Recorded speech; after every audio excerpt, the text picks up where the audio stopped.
Hello everyone, welcome to today's session. Today I am here with the contents of oligohydramnios. What is oligohydramnios?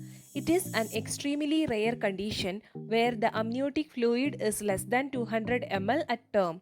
Sonographically, it is defined when the maximum vertical pocket of the liquor is less than 2 cm or when the amniotic fluid index is less than or equals to 5 cm.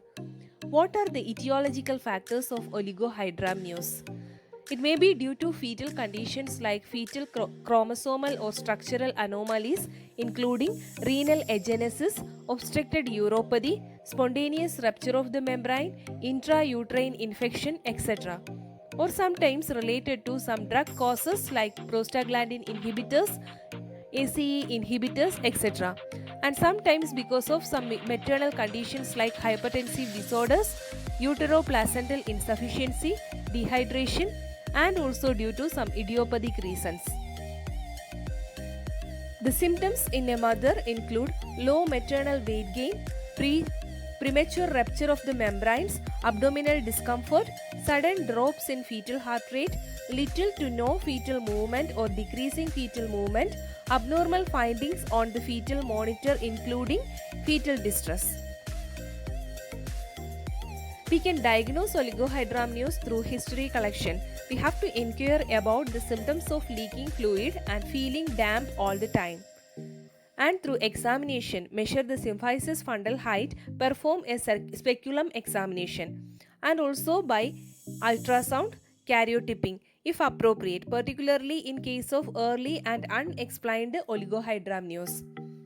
The complications include, especially in fetal complication like abortion, deformity, fetal pulmonary hypoplasia may be the cause or effect, and cord compression, high fetal mortality.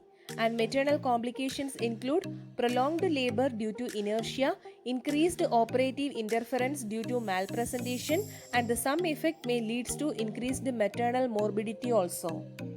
The management of oligohydramnios is largely dependent on the underlying cause. The two most common causes are rupture of membrane and placental insufficiency.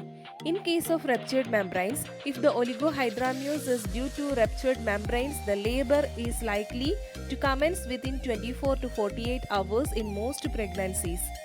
And in case of preterm rupture of membrane, that is before 37 weeks of gestation and where the labor does not start automatically, induction of labor should be considered around 34 to 36 weeks in the absence of any infection. A course of steroids should be given to aid fetal lung development and antibiotics to reduce the risk of ascending infection.